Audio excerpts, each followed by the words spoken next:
Hello, everyone, and welcome to Today TV's coverage of the SIM500 Esports Racing League. We welcome you to Old Dominion in the Commonwealth of Virginia for the SIM500 Transervice Cup Series at Richmond Raceway. I'm Kevin England, and the regular crew of Tim Terry and Paul Strickland Jr. are here for the call of tonight's 180-lap race at one of the premier short tracks of the season. Paul, well, what do you expect of tonight's action at this D-shaped Richmond Raceway?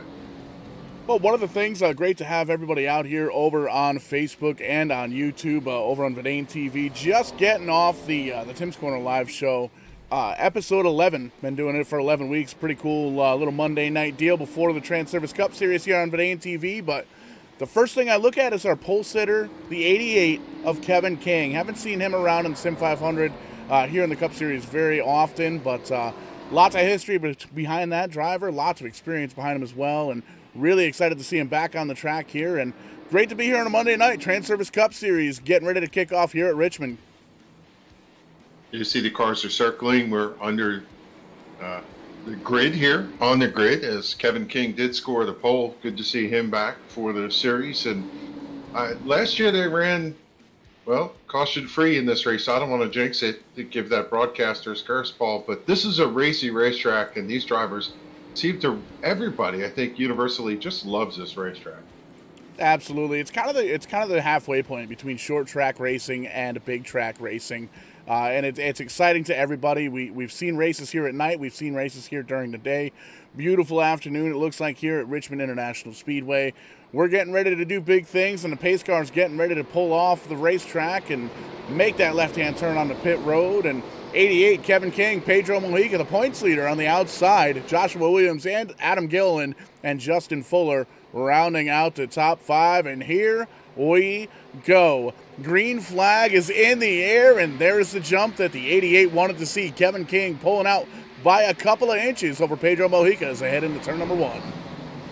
Yeah, King stomps on the throttle, and so did Gilliland jumping down to the inside lane. He's got the 39 of Falkingham to the outside as they head into turn three, looking to complete lap number one. King's going to lead coming up off of turn number four as they're side by side for first, second, third, fourth, fifth, sixth, and on back. And this is one of those racetracks, Kevin, that pretty much anybody within earshot of the leader can take the lead on that lap. And there you can see 4 or 5 drivers. You can hook a chain up between the bumpers of those cars and it wouldn't even hit the ground.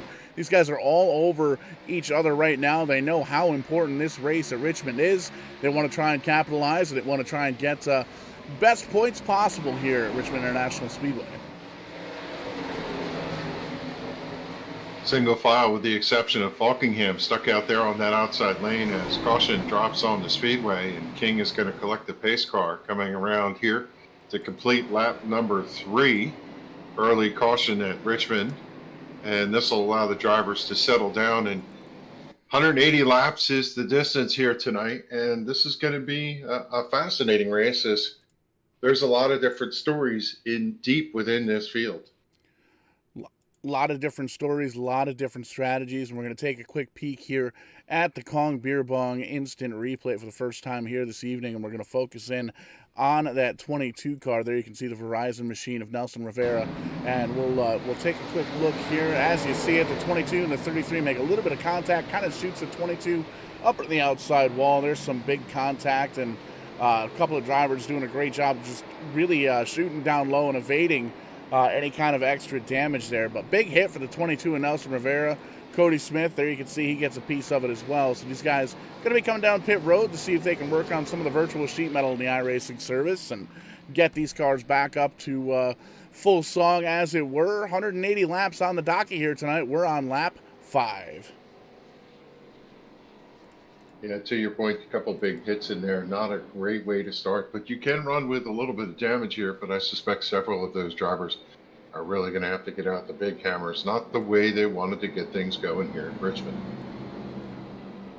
Absolutely. Still a long race to go. There's a lot of laps still left to work out here tonight, and there's going to be a lot of different strategies here in Vidane TV. The past couple of races that we've had, they've been short tracks, and there's been a lot of a different tire strategy. Drivers short pitting, kind of working the race backwards, and We may definitely very well see some of that happen here tonight. I think lap 6, we're going to see some of these cars, as you see them come off pit road there right in front of the leaders.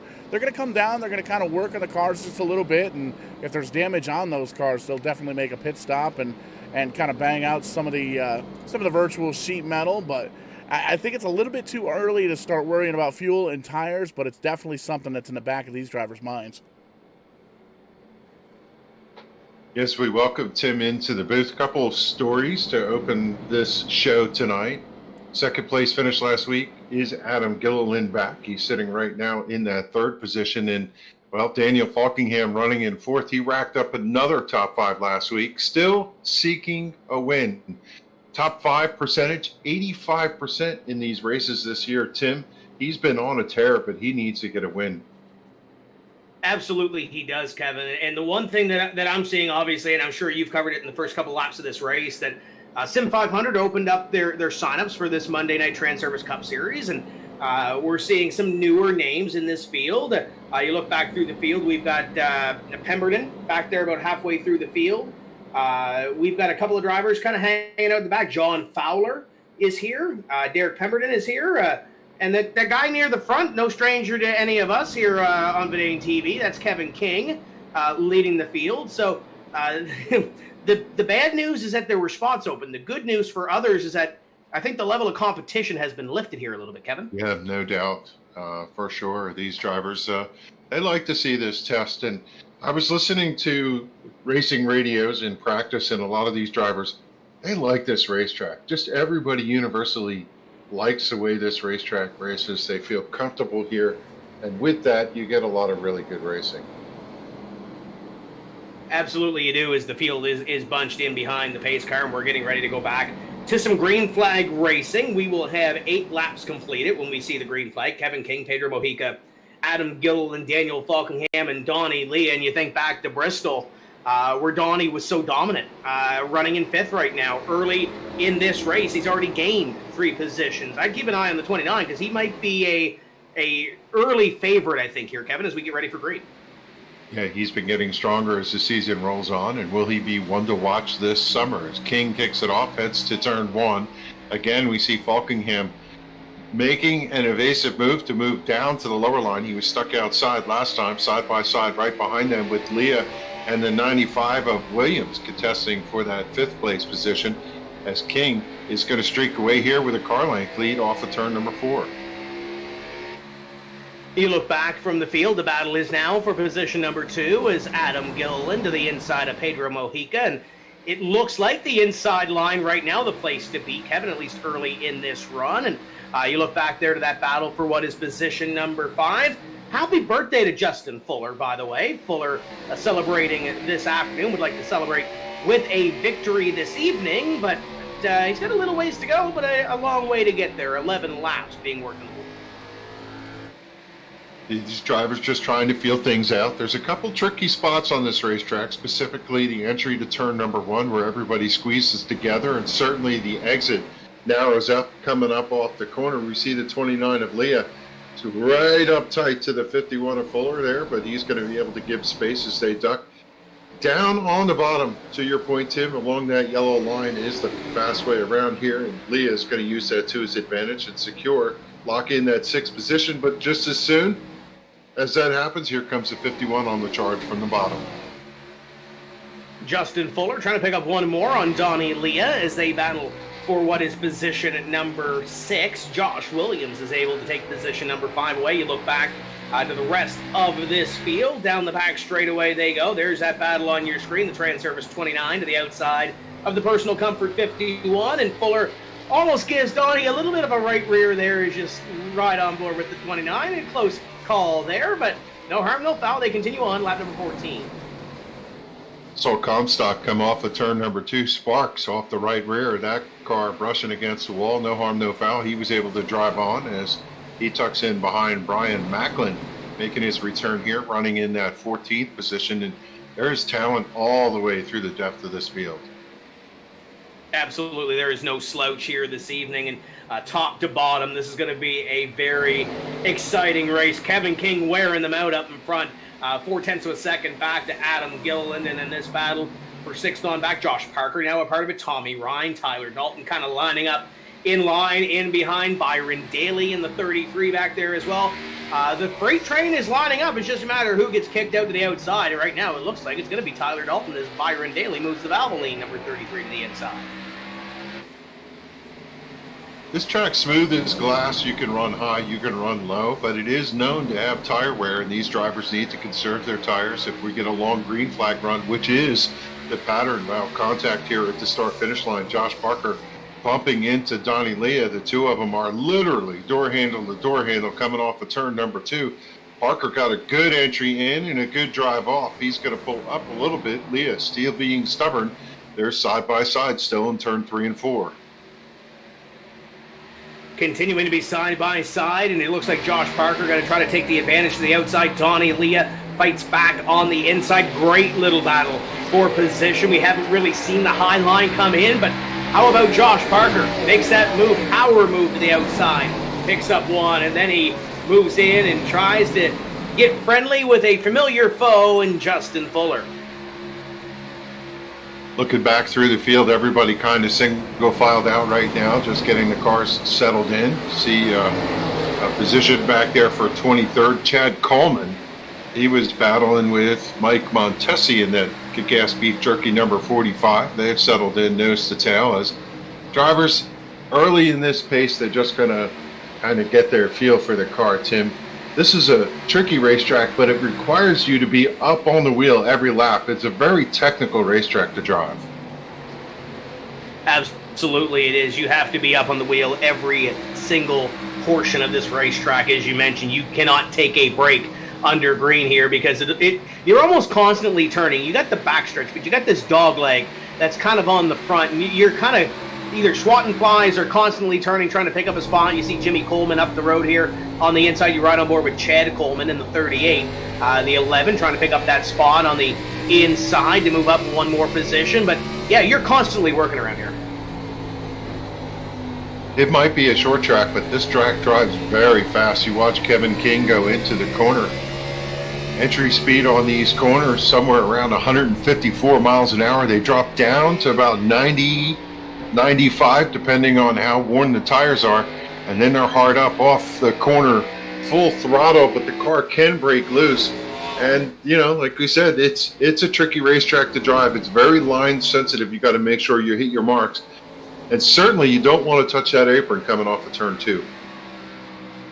You see the telemetry on Kevin King as he runs down the back straightaway. Still a little ways ahead of this field, about 0.7 of a second. He continues to extend it a little bit. It was about a half second about 10 laps ago when, I don't want to say when we went green, Kevin, but he quickly stepped out to that lead. And Adam has been able to kind of manage it. If you remember back to Adam's Pro Series career back in the early 2010s, he won a caution-free pro race here at Richmond back in the day. So he knows how to get his way around here, but he also knows how to race with Kevin King, and Kevin gives it his all. He's going to be one tough cookie to beat here tonight.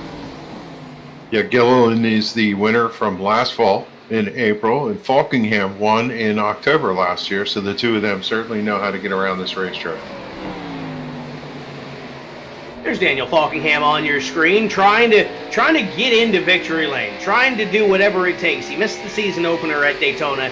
He's been close, finishing second, finishing on the podium, but hasn't been able to get that win. And right now, where he is running is not a winning position, but he's still got plenty of laps to do, so sitting in position number 4. In behind them, another battle for position number 7 starting to brew. We saw Josh Parker earlier go to the outside line and really make that run, and now Donnie Leah is kind of chomping at the bit. He flashed that nose down low the last time, but just can't seem to get there. Might have to keep a half eye on that battle for about 6th on back, including Justin Fuller, Josh Parker, and Donnie Leah as they continue to go at it.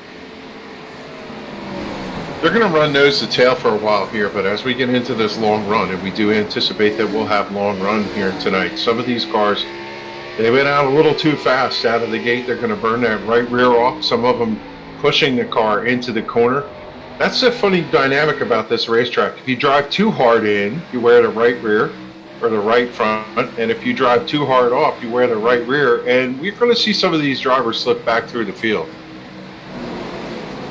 Yeah, you're going to start to see some drivers fall back here. It's about that time in the run, Kevin, where the fuel gets wore off, the tires start to get a little bit worn, and now we kind of see who saves something for the second half of the run or the middle portion of this run. Kevin King continues to lead, and you can see that gap back, and you're starting to see a couple of packs starting to form. We see this pack here with the 51 of Justin Fuller, and I don't want to say holding up the train because I think he's about as fast as everybody behind him.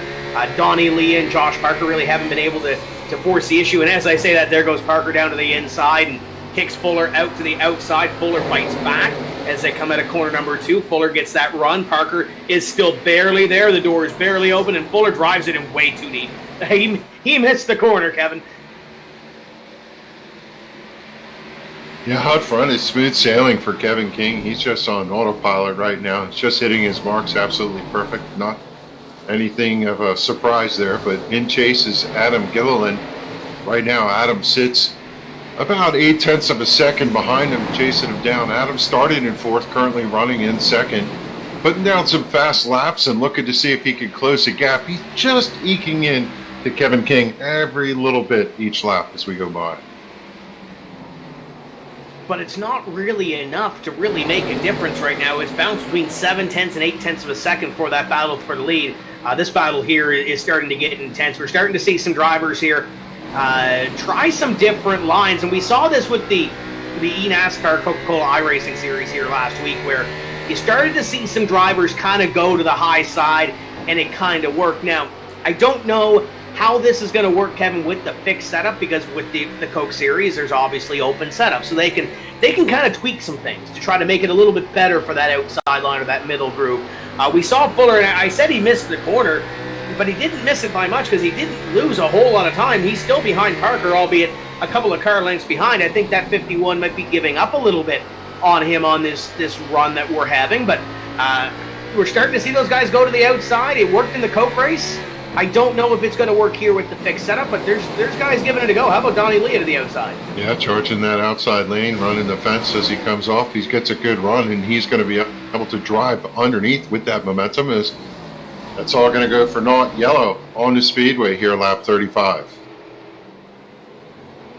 So there's some smoke on the back straightaway, and usually that means there's some sort of a culprit, but we will dial up the Kong Beer Bong instant replay here for the second time here this evening to see what brought out the yellow flag. And the lead is going to evaporate for Kevin King. Looks like Stefan Marinek on our screen, maybe the culprit for this one. At least a little bit of damage to that number 24. Paul will back this up and see what happened, and it looks like he was not alone in the back straightaway.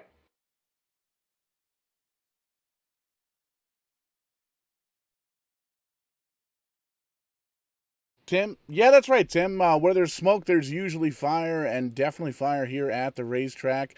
Pulling out the Kong Beer Bong instant replay now, getting everything rewound and ready to rock and roll, and it looks like indeed it was the 24 car involved. We're going to take a quick peek here at the replay. Some heavy racing there. You can see the 43, the 63 all up in there, the 21. There's the champ, Richard Beasley, the Super Speedway champion. A little bit of 3 wide. He's involved in this one. That's not very clean.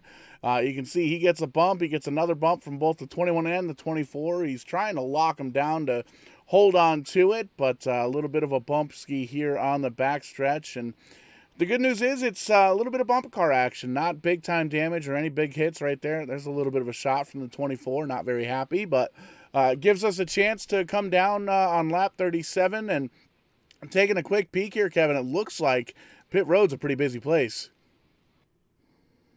Yeah, these drivers, they're going to come in at this junction and change 4 tires for sure. You're going to change 4 tires every time. We know that they can run 124 laps in the fuel window, but they're given 4 sets of tires in this race, and it's about time for them to go in and change if some of them are going to put some fresh Goodyears on. Got to give a call to the 99 of Tommy Rhyne. He was running in that 9th position. Good run so far for the Snap Mobile Shop Camaro. He went into the pit road, and now he comes back in. The scoring monitor is currently showing him in 13th. Good early run for Tommy Rhyne.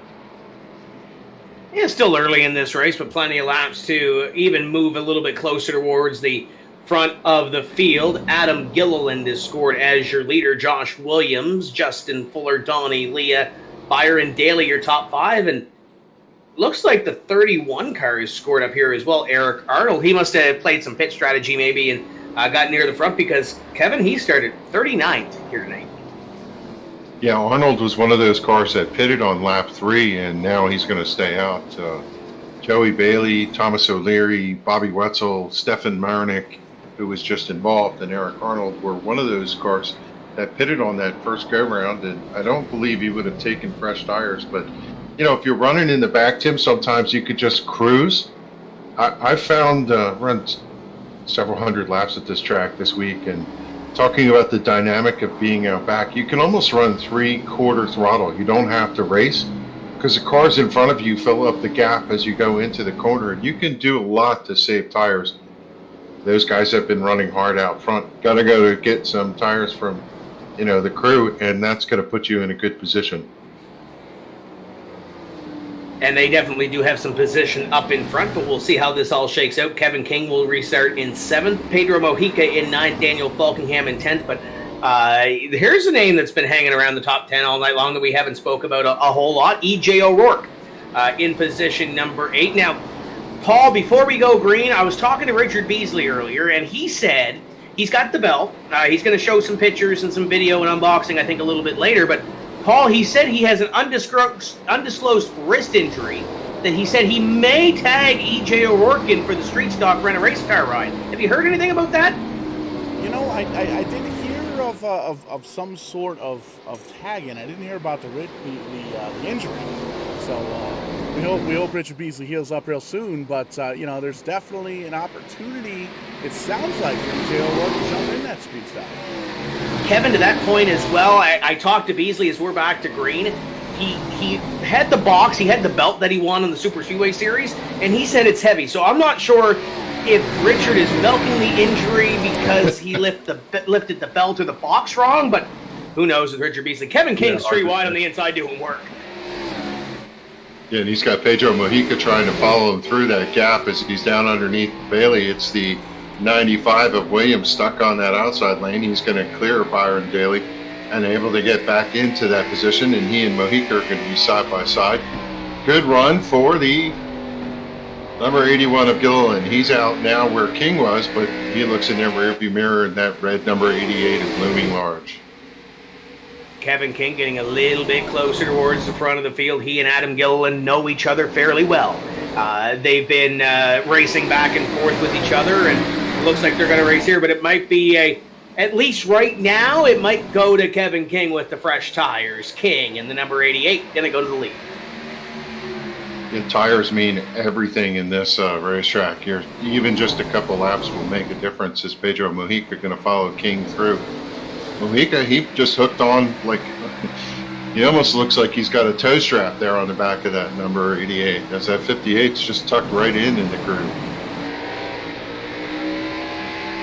You look back to the rest of the field from the front-running Kevin King car and start to see some drivers start to make some moves. Pedro Mojica in behind. Josh Parker, Adam Gilliland remains in 5th. This Falkingham has made the move past him. Tommy Rhyne back there as well. So we're starting to see some comers and goers, and it's not because of the long green flag. Well, it kind of is because of the long green flag run, Kevin, because we did see some caution flag pit stops, but still some familiar faces that were inside the top 10. Maybe a little bit closer towards the front of the field with the exception of the 88. Yeah, and as you look at these drivers up there, you look at Mojica and you look at Falkingham. Falkingham has run so well in the last couple of weeks that he caught Mojica. The two of them are tied for the championship standings coming into this race. Right now, Mojica holds the upper hand, but Falkingham, as we know from the win before, is good at this. And I want to call out Jimmy Coleman. I was looking through some of the stats this week. In 8 starts, Jimmy Coleman has the lowest incident ratings of all the drivers here in this series.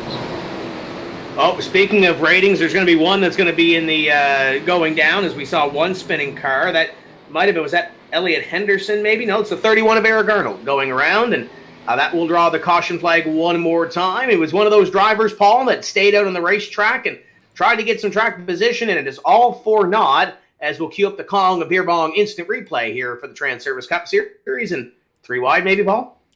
Well, a little bit of 3 wide, but I would put a lot of the blame on 3 wide on 44 lap tires 44 laps ago when Eric Arnold came down pit road to get some tires on that machine. We're going to focus on him. He's on the outside of Kevin Brown there. Kevin Brown, the rainbow and gray number 93, and you can see Kevin kind of shoots down here. A little bit of 3 wide action. The 11 puts himself down in the mix as well. The 31 kind of runs out of real estate and gets spun around here. So gets pointed, gets tapped there by the 12, who gets a push from the 8. And at this point, looks like everybody figures it out. And where there's smoke, there's a wreck. So we're going to back down. We're going to smash on the brake pedal and make sure we don't hit anybody there. And there you can see Eric jumping on the gas pedal, shooting right down pit road there to get that thing worked on. It looks like he is going to stay on the lead lap, but that was a couple of hits right there to the front of the nose there. So he's definitely going to be focusing on the front end damage of the 31 car later on this evening. Yeah, the 12 of Simley took a pretty big hit to the nose there. He's going to have to go get some damage repair as the 31 goes in and gets his service. The 12 ducks into his attention of his crew, and under caution number 3 here, lap number 48. Tim, an unsettled race. I kind of expected this thing to have long green flag runs early on here. Got a little bit of yellow fever. And we kind of expect that at some of the short tracks, but we saw it at Bristol, where we kind of went a little sideways on the cautions. Rockingham was great. Great race last week. So we'll see what happens here and see if these guys can't get some green flag racing in here. We know they have it in them. But it seems like the shorter racetracks, closer proximity, sometimes it doesn't end well. But there are some drivers that excel at these short tracks. Obviously, we saw it with Donnie Leah at Bristol, and I think we're going to continue to see that out of some of those cars, including the 29. But we'll see how this all shakes out. Kevin King, though, has been the driver up in front. That's been the one constant so far. Everybody else has kind of been moving in behind. Yeah, certainly the driver on the move has been Josh Parker, currently running third, started 13th. But, you know, this is one of those racetracks, Tim, where you're all bunched up on those restarts. A lot of opportunity for contact as drivers trying to get everything they can when the opportunity is sitting right there in front of them. If you get 5 or 6 laps in and everybody stretches out, then it settles in and it starts to take that green flag look to it. So I anticipate we're going to get some tire wear strategy going on here later tonight as these drivers will settle in. Kevin King, man, just shows up and he's right there, right in front. Not unexpected, I suppose. I think the last time we had a driver show up and they ended up in the top 5 at the end is the driver that's currently scored in 13th place, and that's Doy Woods. Doy at Bristol came on and had a top 5 run. And I spoke with Doy last week. They were running one of the truck races here at SIM500 earlier, last week now, and Doy didn't have the greatest of runs at Dover, but he was optimistic, looking forward, and was excited for tonight's race. So I wouldn't count out Mr. Woods. He's currently up 11 positions, up to position number 13, and still plenty of time to get this thing working. He's around some familiar company, guys like Mike Kelly, David Comstock, his teammate Chad Coleman is there as well. So fast drivers in that middle of the pack, and usually with drivers on different strategies that may lead to some drivers like we just saw, maybe trying to push the issue a little bit earlier. EJ O'Rourke, one of those drivers that was running up front earlier, is back to 21st. He'll have to work his way up through the pack. So besides Kevin King and Pedro and Josh and those guys that are up front that we're used to seeing up there, Kevin, this middle of the pack might be very intriguing. Yeah, and of course, when you have drivers going in and getting fresh tires and some drivers out on worn tires, it makes for an interesting dynamic. As we kick the green flag out one more time, they charge down to turn number 1. Still side by side all the way through, as you would expect. Let's see if they can navigate this tricky turn number 1 and off to the backstretch. So far, everything looks clean. And as soon as I said, it's my fault. Wow, you're fired. I earned that one. You're done. That is the Snap Mobile number 3 at Jeff Rhyne that is around in turn number 1 and 2. It didn't take long, Kevin, but it happened, and I think it was around that middle of the pack, right around Comstock and Josh Williams and some of those drivers that were needing to come towards the front of the pack. And we'll send it down to Paul. And again, I think it was a little bit of 3 wide. Everybody going for the same piece of real estate down into 1.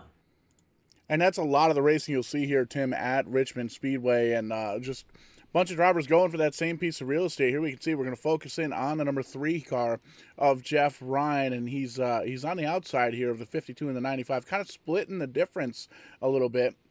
You can see 3 wide action. The 95 dips down low. The 52 is kind of in the center, and a little bit of a kind of a pancake hit there, side by side between the 3 and the 95. 3 gets spun around. He gets a little bit of assistance there from the 29, but the good news is for Jeff here, no big hits, no big damage to that race car. I would imagine he's probably going to come down pit road for full fresh Mr. Feelgoods, but no big damage on the 3 car and no big hits throughout the center of the pack here. Yeah, Tim, it almost looked like a little bit of a hip check there. Yeah, just a little bit, and especially in the middle of the pack. And we kind of talked about it. There was drivers on older tires, drivers on newer tires, and some of those drivers that are running in positions, Kevin, that they at least maybe feel in their own right in that point of the race that aren't running where they deserve to be running. And sometimes I don't want to use the word ego. That's not the right word that we're going with here, but trying to get into the position they feel like they deserve or get the track position that they feel like they deserve with whatever strategy that they're on. And sometimes those come together. And sometimes it's just hard racing. And, give and take right now, we're not even to the halfway point in this race. Still got plenty of laps to get this thing done. And I'm sure we're going to see the take come a little bit more at the end of the race. But looks like there might be a little more take, at least middle of the pack. These guys up in front are doing a great job. Kevin King on back. Yeah, the funny dynamic of this racetrack is you're heading to turn 1. You see the cars all over the place. You kind of try and pick your lane where you can get through cleanly. Maybe the driver in front of you slows up more than you think, so you go to the outside to find a lane, and there's somebody else there. That's how hip check occurs. You get some of these situations where you don't mean to have that, but it just manifests, and that's the way it goes. And you see Kevin King on your screen. He's got the team on the hood of that car. I got one of the team hats coming in. He ordered hats for the team, and you support your sim racing brothers when you can. So waiting for mine to come in, and I know they're starting to ship now. So I don't know if Kevin has any left, but you can go over to Twitter at official the team, or you can go on Facebook and take a look at their team page. And I'm sure he's got a couple left, Kevin, but I'm sure they won't last long because I know the first order that they did about 6 or 7 years ago, I think we're gone within a week, and I think these are over half spoken for. So if you're looking to put a new lid on your head, and I know mine's got a complex figure, so I need to cover it somehow, and we're going to try to do that with a team hat. Yeah, it's fun to wear sim racing paraphernalia, and it's even more fun when you go to the racetrack and people go, I know what that is. Yeah, it's kind of neat to display. It's no different than displaying your favorite driver, your favorite team, your favorite track apparel, whatever you want to throw on. It's kind of the same deal, and there's plenty around. So Vidane.shop. I know Paul hasn't said it yet, but I know he's going to give me a bonus for that one. You can head over there and get some Vidane gear, some Two Drunk Esports gear. There's all kinds of different things over there. You can get toques. You can get ladies' underpants, I think, but we're going green, so we'll see Kevin King dive it down into corner number 1. We'll leave the shop talk to later on.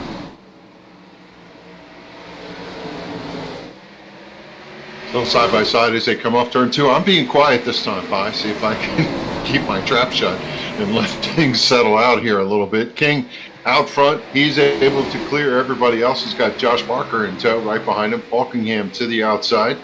Pedro Mojica still hunting down. Didn't get a good restart here. He's trying to make amends for that. They're side by side off of turn number 2.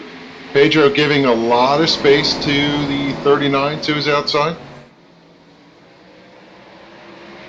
Absolutely he is. I'm kind of watching at the back of the pack. Jeff Rhyne, I think, might have had a little bit of an issue at the back. We're still green, Kevin, but there was a little set to with some of the drivers near the back. They are slow rolling to get going, but they are still maintaining forward momentum, so we are going to stay green. There's one to the inside that's a little bit slow as leaders work by, and that would indicate something happened because there's some black smoke from that race car. Yeah, that would be the 8 of Randy Yoakum, the Snap Mobile Shop Camaro. Had problems off of turn number 4, but he was able to get it down to the apron, and we remain in a green state. There's the 8 on your screen, and he's being joined by Josh Williams and Donnie Leah, I think that might be, or maybe Chad Coleman. One of the Transervice cars are down there on pit road, but that's tough. Yeah, Donnie Leah's down on pit road, heavy damage to that car. Josh Williams, heavy damage to his race car. There's 2 drivers right there. So the caution flag comes out on the racetrack for something that's not the same thing, and it's Justin Fuller around, the birthday boy on the front straightaway. But I'd be almost intrigued to go back and take a look and see what brought out that yellow. Yeah, I was fishing around looking for what the incident was with the 8. Pretty big hit for that car. And, if you go in the pits here under green, you're going to be several laps down. Paul, what brought the yellow out? Taking a peek here, we got the birthday boy, the Justin Fuller machine, number 51, the personal comfort ride, down on the bottom of the track, and you can see running side by side with the number 45 of Mike Montesi. Everything looks good so far. It looks like they kind of meet again here coming out of turn number 4, and unfortunately for Justin Fuller, happy birthday, sends him on around into the grass. The good news here for Fuller, didn't hit anything. Looks like he's going to burn those tires down just a little bit. You'll probably see him come down, get 4 fresh Mr. Feel-Goods, but I don't think we've seen the last of Justin Fuller. He's going to stay on the lead lap, and no additional damage here on this lap number 66 wreck. Not the way he wants to spend it, but let's see if he can recover and recoup something out of that as he heads to pit road to get 4 fresh tires, as Paul was describing. A lot of drivers taking service. We see the 95 sitting there. Tough break for Josh. He's been having such a outstanding season. Led the point championship early going. Has climbed a little bit. He was down into 7th. Has come up to 5th, but this isn't going to help his cause here. It's trouble in the lap 60 range has put him behind the wall, I think. He's just still sitting there trying to get the car repaired, Tim. Yeah, I don't know if Paul can get a replay queued up of the end of lap 60, start of 61 on the 95 and 14 is going to be the reason for the yellow, or not the reason for the non-yellow. Let's put it that way, Kevin, because it was a 4-car incident. The 45 of Montesi, who was also involved with Fuller, and the incident with Fuller, I don't think was his doing, but this one wasn't either. He had a car slow up in front of him, and it sucks for Randy Yoakum, sucks for about 8 or 9 cars. Richard Beasley got into the wall heavy there. Like, I'm surprised that it didn't bring a yellow out, Paul, because there was a lot of good race cars tore up at the end of 60, start of 61. Yeah, just kind of pulling up the replay now, and we'll take a look. We're going to focus in on that 95 car of Joshua Williams. Looks like he has, in fact, retired here from tonight's race. But taking a peek, looking at the racing action here, first time I've actually seen it, so I'm not sure what the call is going to be. But you can see this is a few laps ago prior. 95 kind of dips down there below the apron, comes back to the race group. He actually just shoots right down pit road. He's already wrecked at this point. You're gonna have to go back a couple laps. I knew that. You've got a couple laps under caution. We got time to kill. So we'll back this up. Right there. Try that. This here is gonna hurt. Brace for impact. Here comes the 95. There you go. He sees it. He makes the move 3 wide, and there just happens to be some iRacing pit stalls in the way. So we'll back that up so we can give everybody a clear shot of that. We'll do it from the outside. I might view the 45 tag to 14. Yeah, there you go. 45 tagged to 14. The 14 came down in quarter pound. In the 14, though, it I don't know if Joey took a different lane into the corner or what the deal was there, but it just looked like Joey slowed up for the corner, and Mike didn't really anticipate him to slow up that early. The 14 gets away from it. Obviously the 45 has a little bit of damage from the Fuller wreck as well, but yeah, Paul, it just looks like he slows up a little bit as we get 1 to green. I think he was anticipating a 3 wide and was just making sure that he left a gap for the 95 to come in. It's a tough break nonetheless, but he's had an outstanding race. We haven't called him, but I've been watching him. He's been lurking right outside that top 10 almost the whole event, and it's unfortunate that he got a piece of that. Probably got some damage. Yeah, we're back to green flag racing. I'm just surprised it didn't bring out a yellow, Kevin. They kept rolling for a couple of more laps, and then the yellow eventually did come out. But Kudos to Barney in the flag stand, but that was a multi-car wreck. They continue on. We're still racing as Kevin King will continue on up in front with Parker in second, Daniel Falkingham, Pedro Mojica, and I think the first time we called his name all night long. How about Kyle Taraska up here in the top 5 battling with Tommy Rhyne? Yeah, Taraska is quietly putting together a solid season. His best average finish for all the competitors so far with an 8th place finish average over 8 races, and here he is again in that top 5, and that's a great way to get good average finishes, Tim, is race up front, out in front of anything that's going to happen behind you.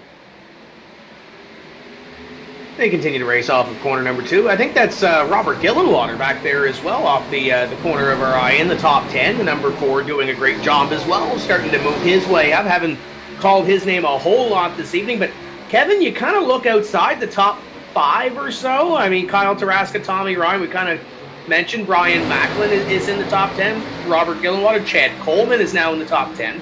Tyler Dalton's kind of hanging out there too. Kevin Brown has made some moves up from 38. So there's some drivers here on the second half of the top 10, just hanging around the top 10. That might have something here. We're not even to the halfway point in this race, but they're starting to move. Yeah, this is a time period where those drivers who did take tires and have been kind of conserving can drive their way up through here. So you got a couple side-by-side battles. Kevin Brown peeks underneath the number 4 of Gillenwater. It's kind of stalled because the 38 of Chad Coleman blocking his progress. 30 of Brian Macklin, haven't talked about Brian too much right now, sitting solidly in that 7th position. He was having a little tussle there with Tommy Rhyne in the number 99. Tommy Rhyne currently sitting in 6th, but out front, story's the same as it has been from the start. Not that much of a contest for Kevin King. He's been on cruise control all night long. Yeah, you look at the field going by here, and I see a lot more, and I don't want to jinx it because I know you did it earlier, Kevin. Seeing a lot more give and take right now than what we're seeing in the first couple laps.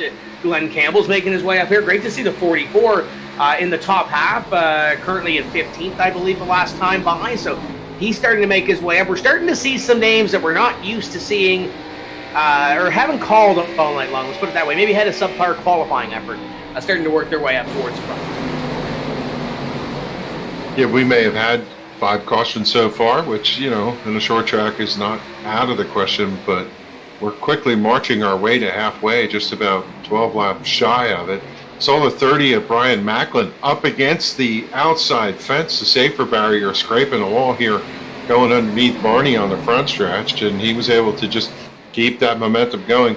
You try to eke all you can coming up out of turn number 4 to keep the momentum going, and we've not talked about the racing line here that much. Let's take some laps with the number 30 of Brian Macklin and talk about the way this racetrack drives. So down the back straightaway, you enter turn number 3. Almost every driver says right on the yellow line is where you want to be. Hard on the throttle coming out. You need to turn out towards the wall as you come to the front straightaway.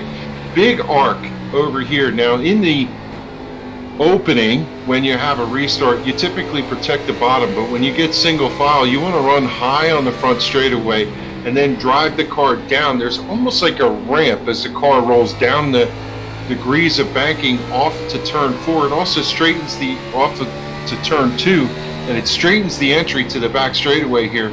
These drivers certainly know how to find the line here, right down low, coming off of turn 2 to the back stretch.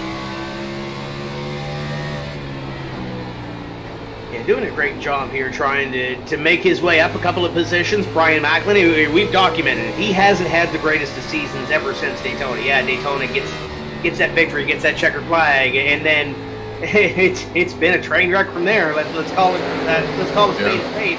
You know, the other SIM500 series, though, Kevin, I've been following along. Joey Gattina and those guys do a great job on the social media side of things. Brian's been having some pretty good luck in the other series that the SIM500 runs. Just hasn't had the luck here in the Premier Series when it matters the most on Monday nights during the Transervice Cup Series.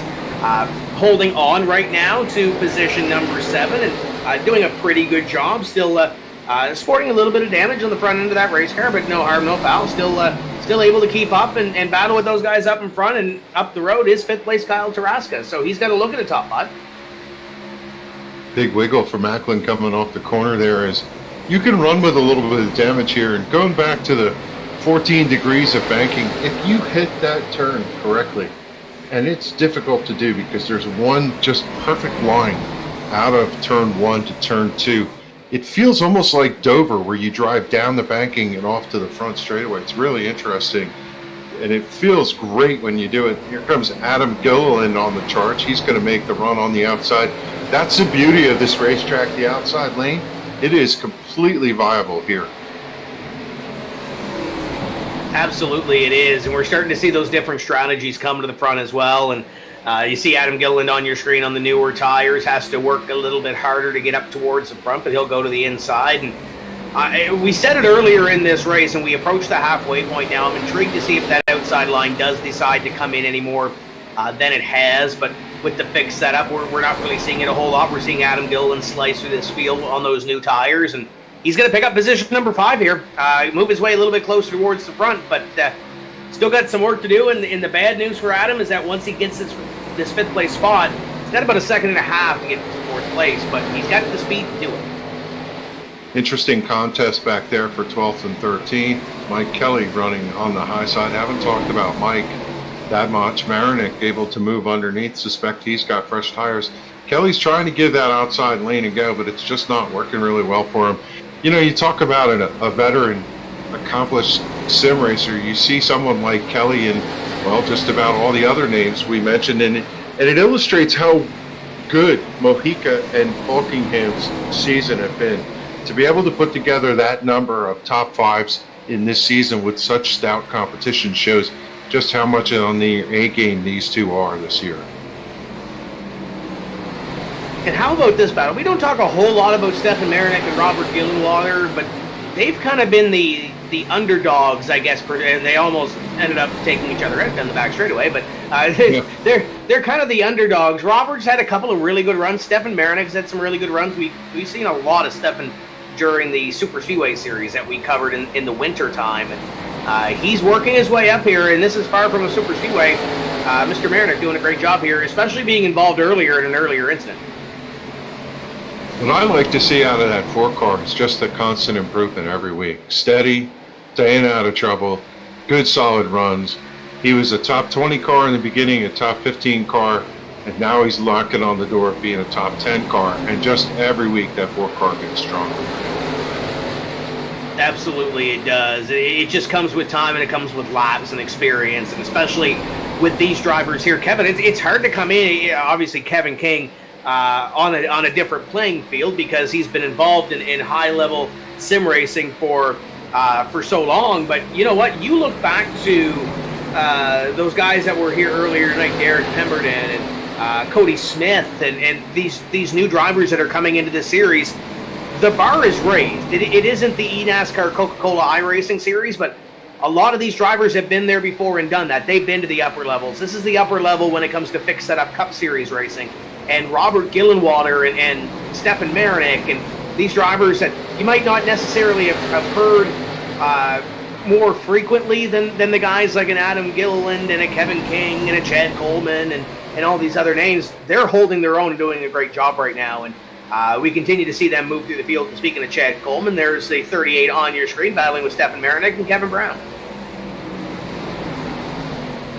Working lap 94, we've crossed the halfway mark. Up front, it continues to be Kevin King showing the way. And now we're in the midst of a knock on wood, green flag run. And I'm just looking through the field. You know, one of the names we have not called tonight is at number 26, quiet tonight for Jose Gonzalez, currently running in the 19th position.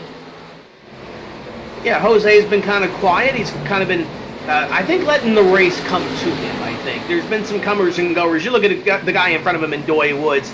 Doy was kind of hanging around the top 15 or so. He's fallen back a couple of positions. Tyler Dalton in the 19 was up in front early, and now he finds himself falling back. Elliot Henderson, haven't said his name a whole lot this evening. He's back there behind Jose, so this is about the time in the race where you start to see some comers and goers, and if you have it, the cream starts to rise to the top, as the old cliche goes, as Chad Coleman goes side by side with Stefan Marinick, Doug Roth up the road having a good run as well. But you start to see those drivers come to the front, and we start to really separate the drivers and see what they have here.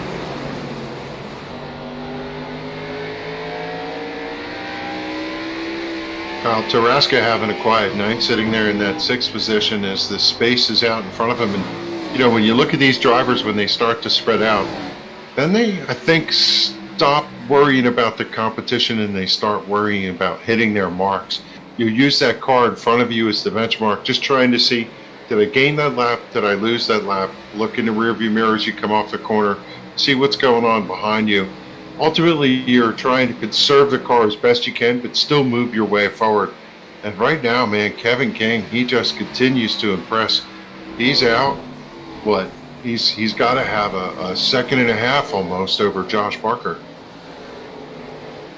Yeah, he's laying it down to the night, a second and a quarter or so from Kevin King back to Josh Parker. And Parker has about a half second back to Falkingham. And Falkingham has company in Adam Gilliland. Gilliland has already worked his way up to position at number 3, or it's about to be 3, as he goes to the outside of the 39. And I think Adam's going to be able to get up to Josh Parker, but how much more do those new tires have by the time he gets up here and makes his way around Parker? Yeah, it's quite interesting if you look at the tail of the tape. The top 20 cars or so have only been to pit road once. They're still running on tires that are fairly old, other than Stefan Marnik, who's running in the 11th spot, who's been to pit road 6 times so far. All of them are still running on that second set of tires. Yeah, there's some strategies being played out here, and I don't think, with the way the first half of this race went rhythm-wise, and I'm going to touch some wood here, Kevin, I would have thought, I think some of these drivers probably would have thought, that we would have saw a caution flag by at least this time in the race, at least at this point in the run, the way it was going. But now we're seeing some green flag racing. It's playing out in the hand of Adam Gilliland. Obviously, the gentleman up in front in the 88 car, Kevin King, is doing a great job in maintaining what he has. But I don't think some of these drivers behind these couple of drivers anticipated a long green flag run. I think it's starting to show for some of them. Yeah, watching some of these cars, they seem to be a little bit nervous. I mean, they're not out of control. I'm looking at the 37 of Elliott Henderson, the car dancing around a little bit on throttle coming up off the corner. So, that moment that we talked about, how you have to lean into the wheel here and drive every lap, is evident as we see some of these cars wobbling a little bit.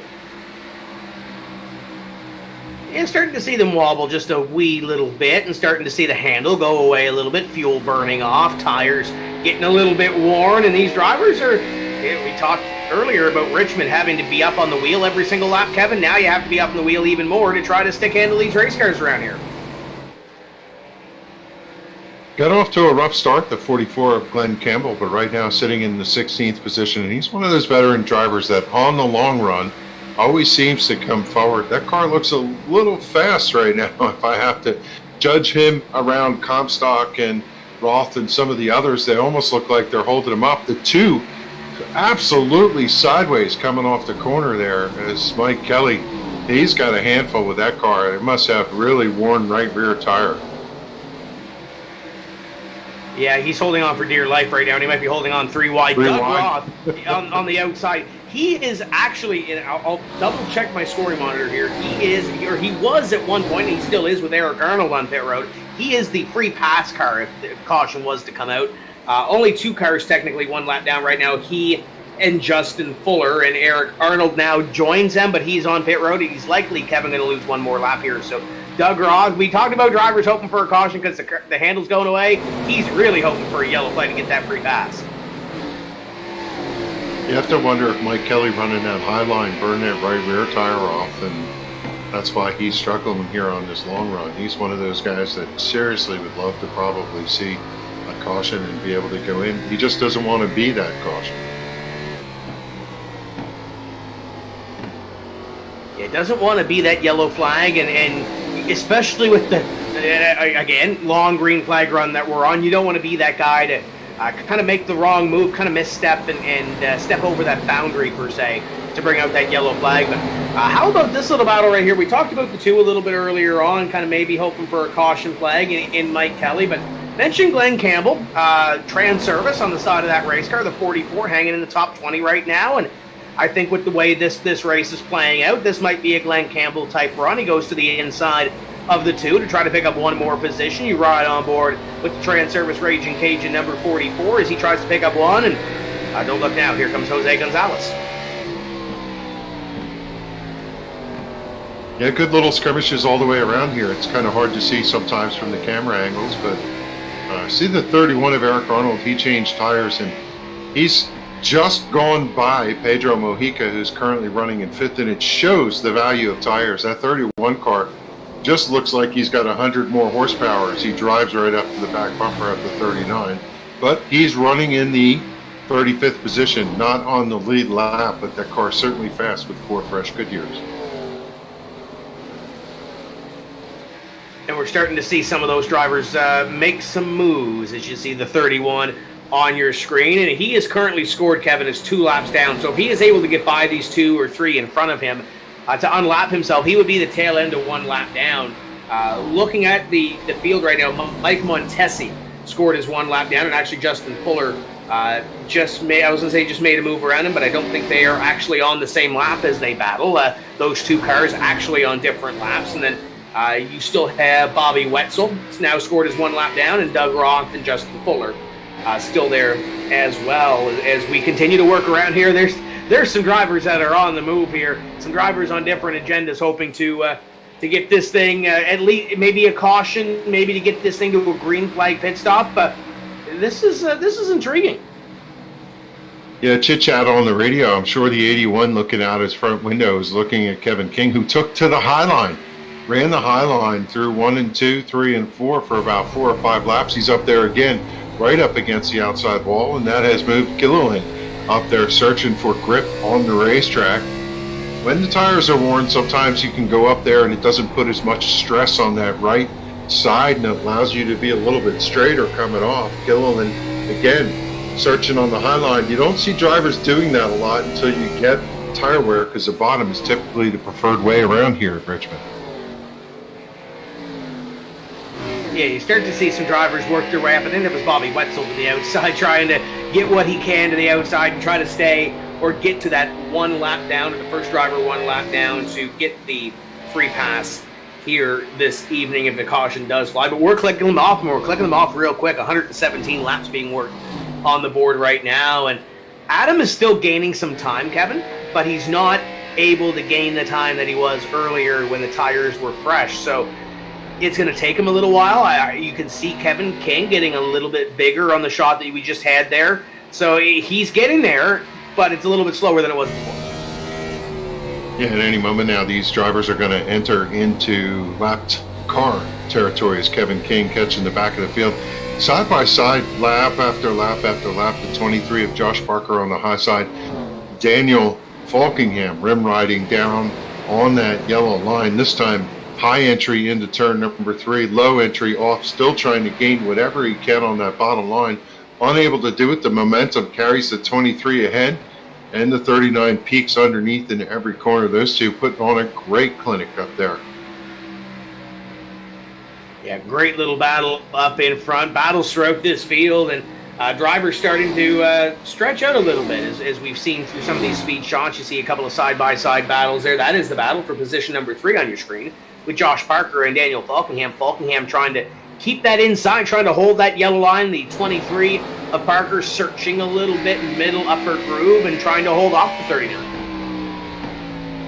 See some of these drivers yell uncle. I see Mike Montesi in the kick-ass beef jerky number 45 on pit road. So is Jeff Rhyne in the number 3. So I suspect that some of these drivers will take the opportunity now to go down and get fresh Goodyear tires. The 10 is down there at Beasley. The 21 car coming off of pit road with a little bit of damage, but the leaders continue to soldier on here on lap 121.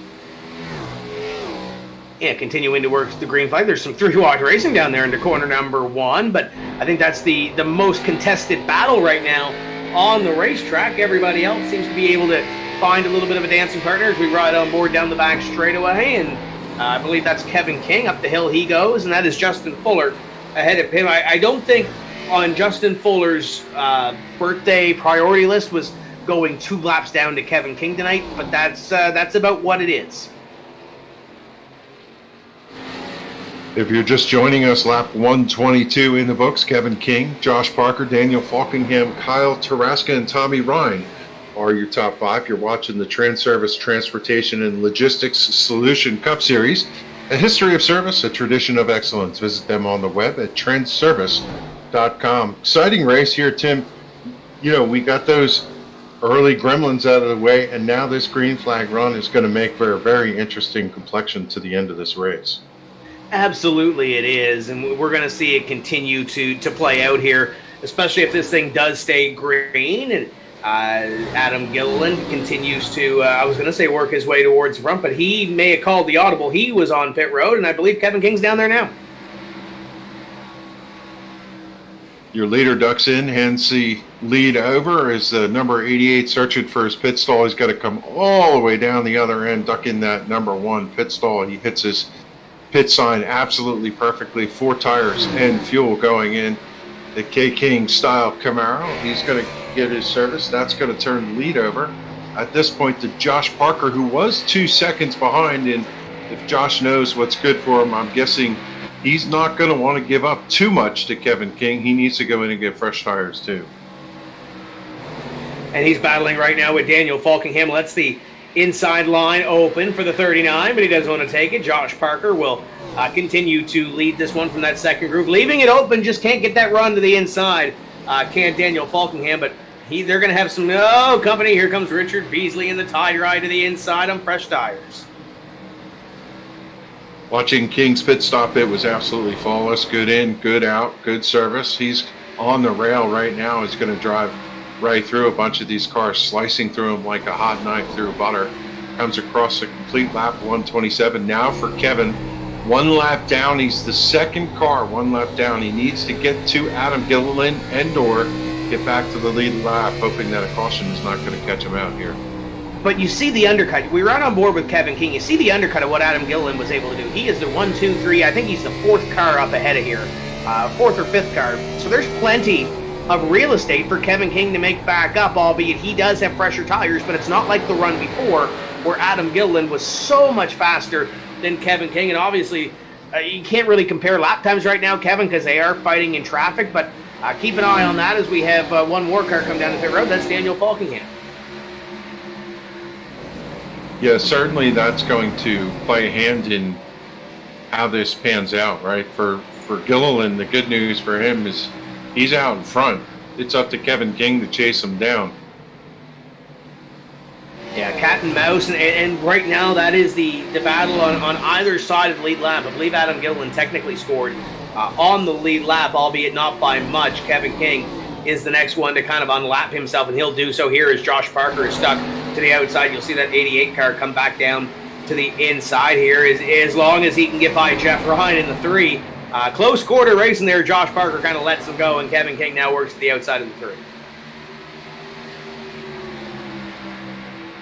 Josh Parker out front. Just picked up the lead here on lap 124. We're working lap 132.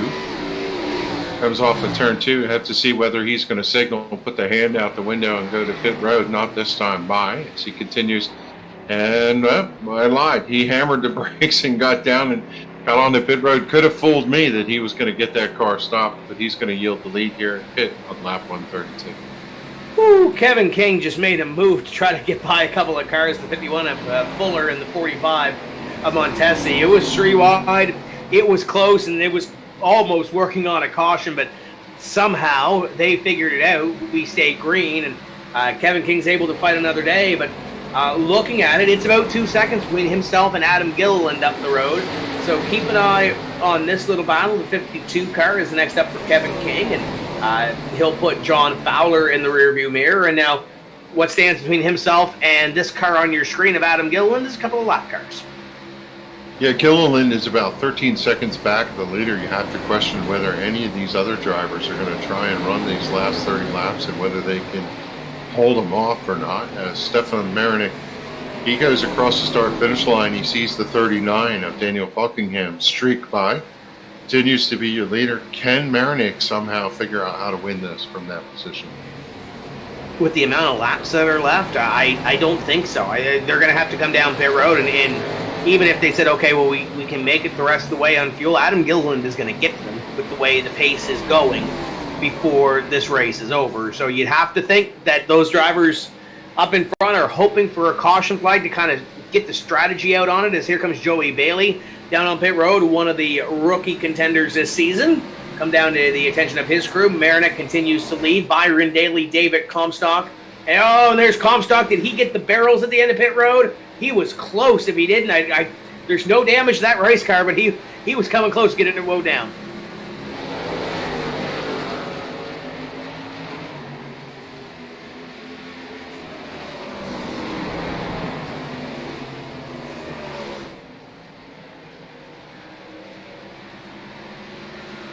There you see the 33 of Byron Daley on your screen. Josh Parker ahead. The 24, Stefan Marinik. And that is not a battle for position. That is a battle to put Josh Parker back on the lead lap. Marinik and Daley are your battle for the lead, Kevin. And there's only a couple of car lengths in between. You could see how much faster the 23 car was as he, streaked by your leader and just drove away from him. If we look back through where the stack is here, Kevin King looks like he's got him covered, but he's got to chase down Gilliland, and he's still good 2 seconds behind him. The gap's kind of closer to a second and change over 2. Kevin's getting the run that he needs. He's getting the speed that he needs. He's got plenty of laps to get it done. We'll come by next time when Stefan Marinik comes across the stripe and have 40 laps to go. So it's a manageable run for Kevin King. He's got plenty of time if this thing stays green to catch Adam Gilliland. And it's down to underneath a second now between Gilliland and Kevin King. So keep your eye on that one. Byron Daley on your screen in the 33. There is Adam Gilliland. And not too far behind. You might be able to see it here on this shot. There's Kevin King. And he's made some moves on a couple of lap cars and goes back to the attack. 8/10 of a second between himself and Adam Gilliland. It's not the lead, Kevin, but it is the net lead. Assuming, they're going to catch those 3 in front of them. This thing stays green. And Kevin King has had control of this race, leading 114 laps thereabouts so far this event. And with those 4 fresh tires, that car is as fast as it was right from the get-go. Comes through, and yeah, even with the fresh tires, we see them running the high line. They must have found something up there. Yeah, these 3 that are up in front hoping for a caution flag to fly, and we kind of documented the battle between Marinik and Daley, and Jose Gonzalez was kind of reeling them in, but he's kind of backtracked a little bit. Jose runs in position number 3 through this pit strategy, but battle for the net lead right here. Here comes the 88 of Kevin King to the back bumper of Adam Gilliland as they work around the 13 of Comstock. King paints the yellow line in 3 and 4. He's going to draw up alongside, and the 81 is going to streak away here with the momentum on the front straightaway. King just kind of playing, as you said, a cat and mouse event here. Gilliland has to know he's back there, and if I'm Gilliland, I'm going to look out the front and hit my marks, take what I'm going to get. Yeah, you might be able to save a little bit and ride behind Kevin King, but I think Kevin, it's kind of played into Kevin's hands right now. He's got Adam Gilliland in front of him, got him where exactly he wants him. He goes to the inside, tries to make the move here on lap number 145 with 35 laps to go, this time by across the stripe. Not going to make the move right there, but that is your 3rd place car up the road. You see the splash of yellow. That's Jose Gonzalez. So not only are they battling for the net lead, this is the battle for 4th, and it's about to be the battle for 3rd. Saw the 81 come down into the middle lane in turn 3 and 4, kind of take away a little bit the line of the 88 going down there, as now they're going to run nose to tail underneath the 26, almost make it 3 wide. Gilliland's going to be held up. He's not going to be able to use all the throttle up off the corner. It comes down in front of the 88. And, man, I'll tell you, what a race these guys are putting on. Absolutely they are. They continue to put on a great show, and we're used to seeing it. There's a lot of respect between Adam Gilliland and Kevin King, and they're showing it right here, a little close quarter racing, and it's about to be a battle for second, because Byron Daley right there, that is your 2nd place race car in the 33. Oh, there's the leader, Stefan Marinik. We got a 4-car battle for the lead. Oh, boy. Yeah, and unfortunately for Gilliland, his lane is clogged with race car. The 24 is going to come down in front, block the 88. The 81 is going to shoot the gap. Will this allow the 81 to drive away? They're 3 wide as they go by Marinick. And that did give the 81 a breather. Man, unbelievable. Adam Gilliland now has to hold off Kevin King to try to maintain the lead in this race. He will do so here, but I think Kevin's kind of playing with him a little bit, Kevin. We've seen the fresh tires, and we've seen what Adam can do. We've seen what Kevin can do. I think Kevin's kind of laying in the weeds right now. Yeah, I saw a little bit of a wiggle out of the 88 coming up off the corner last time. I don't know if he was just a little harder on the throttle as he just brushed the outside wall. I don't know. I think Kevin King's running a lot harder than it looks. Yeah, Kevin King might be. I don't think Adam's showing everything that he has, but I don't think Kevin's showing everything that he has either. 30 laps to go. These drivers are we usually say they're all out all the time, but I think they got something in reserve a little bit here. I think they got something in the back pocket. Both of these drivers, like Richmond, they've won here before in various hosted and official races, and now they're trying to get one more. Adam Gilliland is the king of Richmond. He'll tell you that as a fact, but Kevin wants to dethrone Mr. Gilliland here tonight. 151 laps in the books, 180 is the distance. And, you know, I look back there and I would not count out Daniel Falkingham. 4.2 seconds. He's actually carving in a little bit. You see him closing in on the stopwatch. He needs a yellow if he's going to be any part of this. I don't believe he's going to be able to drive up 4 seconds. But, you know, he looks pretty fast right now. Yeah, it looks pretty quick. There's some drivers that I think are going to be on the move before this thing is all said and done. As we see the 51, I believe that was a Fuller flash down onto pit road, but there's still lots to be decided here. Yeah, this battle for the lead, we've been documenting it. It's far from over, but we're going to see some positions I think change in the back half of the field. And you mentioned Daniel Falkingham. He's made his way past Jose Gonzalez. He's made his way past Stefan Marinick. And his next driver in line is Byron Daley. So Falkingham, it looks like, Kevin, he's about the same speed as the leaders, or at least he has been consistently, but there's a 4-second gap in between them. He'll get to Byron Daley. It's just a matter of what he can do with those top two. Some of these drivers are contesting for positions. It's not unusual late in the race for somebody to just try and get whatever they can, get that last position, and you know, we'll see one of those hip checks, and if there's a yellow, it's going to reset everything. I'm not trying to do the broadcaster curse, but I'll tell you what, how interesting is it that as fast as Kevin King has been all night, he's not been able to yet find a way around the 81. Still got plenty of laps to make it happen, though. There's Byron Daley now in behind Daniel Falkingham, so Falkingham is now up to position at number 3. And Joey Bailey's kind of hanging out with him too, but Joey, he's not even the first car 1 lap down right now, but he's on the pace to try to get there. Scott Stenzel is the last driver on the lead lap. Joey Gattina is actually in the free pass position.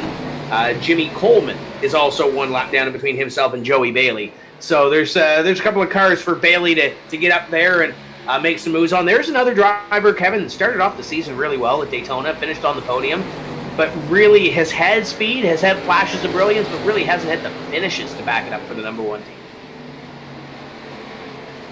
Yeah, some of these drivers are waiting for those summer months and just kind of put it together. They get into those racetracks and it suits their style. You know what's interesting is I'm watching John Fowler, 33rd position. And I don't know if you've ever recognized this dynamic. Sometimes you tuck on to the back of the leaders and you just find a line as the yellow comes out and you're able to stay with him. He's been keeping pace with him, but, well, there it is. That yellow.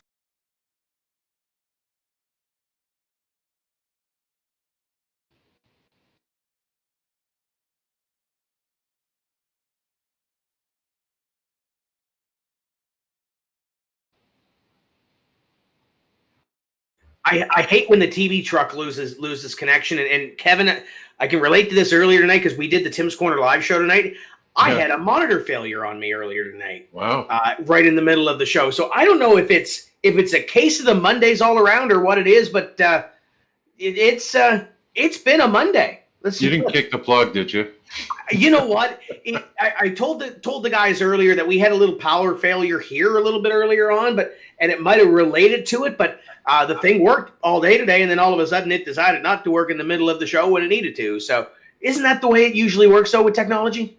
It is. Feeding time at the zoo, a lot of drivers coming in and getting 4 tires and fuel, and given the long green flag run we just had, they've got tires to spare, so have to expect that every single driver, now the cars that are 1 lap down going in, getting their tires. And yeah, this is going to be interesting because unlike before, everybody's going to have fresh tires. So this equalizes Adam Gilliland and Kevin King.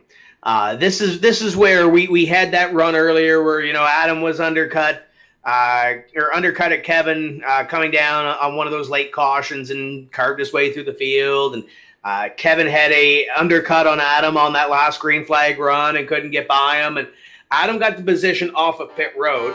Daniel Falkingham is in front of them. And then I believe Tommy Rhyne is scored as your leader. I don't think Tommy came down on pit road under this caution flag, Kevin. If he did, it's a tire strategy, but indeed, I think he stayed on the racetrack. So Rhyne stayed out, Falkingham and everybody else came down. So it looks like Daniel Falkingham just had a quick pit stop. And you have to wonder, some drivers they kind of do okay with 2 tires. I wonder if Falkingham took 2. We'll have to go back and check with his pit crew. Yeah, 2 right side tires on the 39 of Daniel Falkingham, so he'll get 2 tires and be down and away. And I don't know if that's the undercut that he's going to need to win this race. And you talked about the jinx or the door not open to victory lane, whatever you want to call it for Daniel Falkingham's season. It's had a great point season, but the boat continues to get full of winners and drivers locking themselves into the playoffs, the playoff picture when it comes to SIM500 on the Transervice Cup Series. So Daniel Falkingham is one of those names. You look at the Cup Series where you got guys like Kevin Harvick and Chase Elliott and Denny Hamlin have yet to win this season. You look at this Transervice Cup Series, you have to believe that Daniel Falkingham is one of those names that, he's going to get himself a win before the playoff starts. It's just a matter of when. But it's kind of a tease to the point where Falkingham cannot get there and cannot bust into victory lane. It's just a matter of when he's going to do it. But he's teasing us a lot with these podium finishes. Hey, this could be one of those races where the Lobster 207 car stays out front. We have a rash of yellows, and he just has to chase that pace car around. You never know how this is going to work, and, he's made his bed. Now he's going to sleep in it. He's pushing up high against the 39 or the 99, but as the green drops, he's going to hammer down and drive away. He'll have a good start to turn number 1. King slices to the outside. He's going to run the high line. Gilliland to the bottom. Mojica's in the charge. The 33 is there. Oh, this is wide open here going into turn 4. And a caution flag is out on the speedway, but what a run that Kevin King had to the outside. We've got a parking lot on the back straightaway. It's David Comstock in the 13 around at the very end of the straightaway, but I don't think he was the only driver or the last driver involved, but he'll get it righted again. And we'll be under caution. But what a run Kevin King had on the outside. It wasn't by choice, I don't think. I think he had to go to the outside because Tommy Rhyne was there. But, man, what a run. But we'll cue up the Kong Beer Bong instant replay. We gave the camera guy a slap, and I think he's back to work. And, Paul, what do you got? Back to work. Caught that camera guy napping over there in turn number 3, but we got everything back up and running here. Going to focus in this Kong Beer Bong instant replay on that 13 car. There you can see he's in the center of 3 wide, the 18 down low, the 30 lap and up on the high side. And they make it work, they make it work. They run out of room here coming off the corner. There you see the 13 get a little bit sideways up in that upper racing groove, makes contact with the Rhyne machine in the number 3. The 21 gets a little piece of the action. And there you can see the 19 getting on by Joey Chicina, getting by barely in that number 14 ride. The 13 grabbing the gear, pointing in the right direction. Not going to lose a lap, David Comstock. So he's going to stand on the lead lap. Less than 20 laps to go here for the finish here at Richmond. Don't know if he's got enough time to see if he can challenge for this race. That was one of those classic squeeze off of turn 2, just not enough racetrack for everybody to make the run out there. And that's going to reset it now. Check the box. 1 restart. Falkingham was able to keep out front, got a good restart. Yellow came out. He's still in the lead. 2 tires. And we're 168. So you could get a run of these, Tim. And certainly we saw he was fast enough, but how about that run for Kevin King? He looked like a fighter pilot out there on the outside off of turn 2. The car just launched out of that straight. Yeah, and he got that position. That's the most important thing. The downside, if there's any downside to it, is Adam is going to start on the inside, given that Falkingham takes the inside. We're going to assume that Daniel Falkingham's going to take the inside here. We've been proved wrong before, but Falkingham 2 tires, Kevin King on the outside, and Adam and the rest of the field back there, except for Tommy Rhyne with 4 fresh Mr. Feelgoods on the race car. And not a whole lot of laps left. We're going to come by and probably have about 10, 11 laps left to go in this thing. Yeah, and you certainly can't count Gilliland out. He had a huge restart down there in turns 1 and 2. He had arced along that bottom line, and he was coming when the yellow came out, and he breathed the throttle. So that's why we watch it, because we have no idea how this thing's going to finish. And looking at this field right now, you've got a couple of drivers that are up here in the top 10 that need some good runs. We documented Brian Macklin with the way that his season's going. We want to thank Brian for the great recap stories for the Transervice Cup Series you can see on the SIM500 Facebook page, as well as the Vidane Racing Facebook page as well. But he's in the top 10, running in 9th. Chad Coleman hanging on in 10th. And even Glenn Campbell right now. Keep an eye on the 44. We talked about him having a great run, kind of hanging in the top 20. He's 14th right now. Hopefully he can see a couple of more positions, get himself a top 10 run, and give him a good run to leave Richmond with. But there's some drivers here that are standing to have a good run here if it goes their way in the next 10 laps or so. Yeah, and some of these drivers, they circle this racetrack. It's a fun racetrack. You either love or hate, but most drivers do have an affinity for it. But if you don't do well here, well, next week is Talladega. And, well, you know how that goes. Anybody has a shot to win at Talladega. But you don't want to go to Talladega thinking you have to win or have to get points, because that usually doesn't end up the way you want to. And, oh, boy, we got some contact already. And Falkingham has chosen the outside. Kevin King to the inside. Falkingham is the control car. Green flag flies. It puts Kevin King and Adam Gilliland to the inside. Oh, boy. That was elbows up going in there, and Falkingham's going to drive hard into turn number 1. He makes it stick, drives off. He's got a good lead over Kevin King. Big run by the 23, Josh Parker back there for the 7th position, trying to charge his way forward. As Gilliland stuck underneath Pedro Mojica. Mojica going to take that 3rd position and throw his hat in the ring. Oh, it's the 30 car to the infield. We're still green, but Brian Macklin just got the curse. Sorry, bud. And look out back here. Adam Gilliland is having a little battle with Byron Daley, trying to get by the 33. He can't get by, and he's losing precious track time. Yellow flag, 173. Tell you what, that strategy for Falkingham looking good. Man, what a good restart he got. Yeah, Falkingham and Kevin King playing some games there on that restart, but it's late in the game. You're going to do what you got to do to pick up positions, and we'll see what happened to bring out that yellow flag. And we saw Brian Macklin in the infield. I don't know if that was him bringing out the yellow or not, but it may have very well been. Paul is looking at the replay, and we got one more car around there, Paul, by the looks of it. Yeah, it looks like the 41, E.J. O'Rourke, going to bring out the caution here. Big-time Bees Nest Racing here mid-pack or so. Currently scored E.J. in the 41 car in the 24th position. And this is one of those ones we're going to have to take a peek at here in slow motion. So we'll bring it to you half speed. And we want to focus in on the 10, on the 41. That's Richard Beasley and the 41. There you can see some contact with Joey Jatina there. In the 14, he gets woed up right next to Mike Montesi, and really nowhere for EJ to go. He gets kind of caught up. He slides on down into Beasley, gets Beasley out of shape. There you can see he tags the 31 car. It looks like they're able to gather everything back up, but a lot of smoke from the spotter stand, so they put it out, as Clint Boyer likes to say.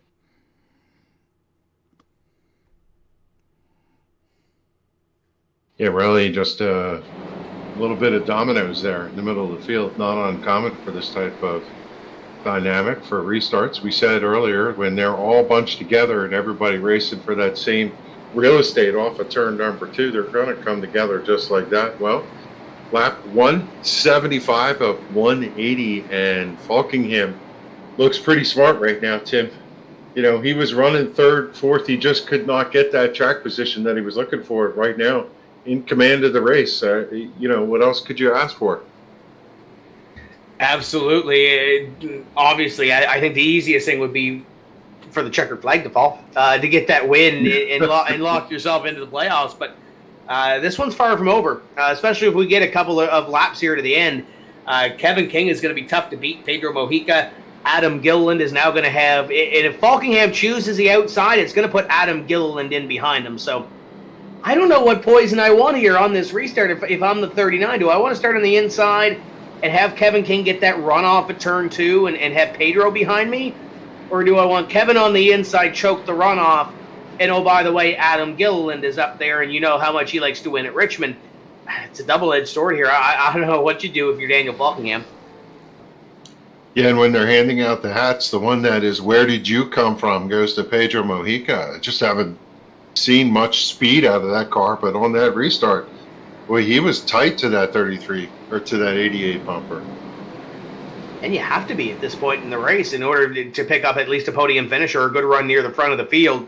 You got to be lights out on every restart, and Pedro Mojica has done the job. Byron Daley was challenging Adam Gilliland for fourth. So there's some drivers that have come to play at the end. I don't want to say sleepers. Pedro and Byron have both have speed all night long, but it looks like they've come to play, and when push comes to shove and the pay window begins to open, they're here and ready for at least the top 5 finishes. The lights, the top of the pace car are out. We'll go green with 3 laps remaining.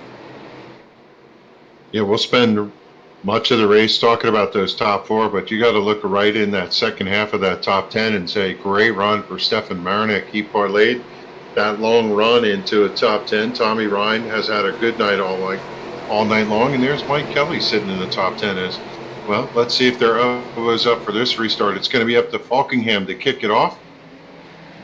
Yep, he's going to get it, but he did not get the jump he got last time.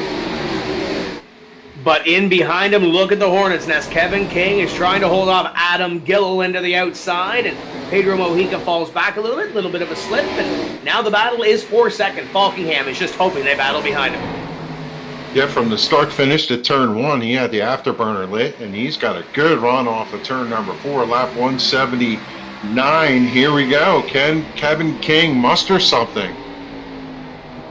Caution flag is out on the speedway, and Daniel Falkingham was just hoping to get back another half mile or so to get back and get that white flag, and it's Bobby Wetzel around on the front straightaway. Bobby already 1 lap down, so the night not going his way, but Paul, he was not alone. It looked like he had a little bit of contact to be sent around.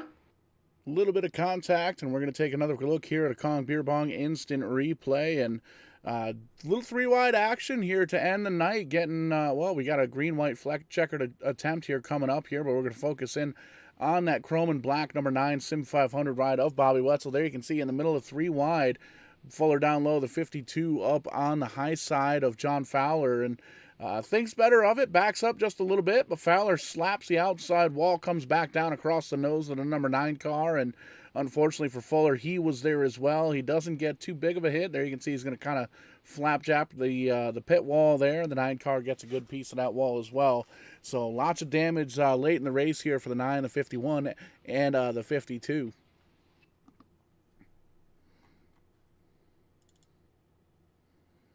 Rack 'em, stack 'em, and pack 'em. We're going to reset this for the restart. Green, white checker number 1 of 2. And woulda, coulda, shoulda, man. Tim, you have to think Daniel Falkingham is just thinking, oh, I had that one.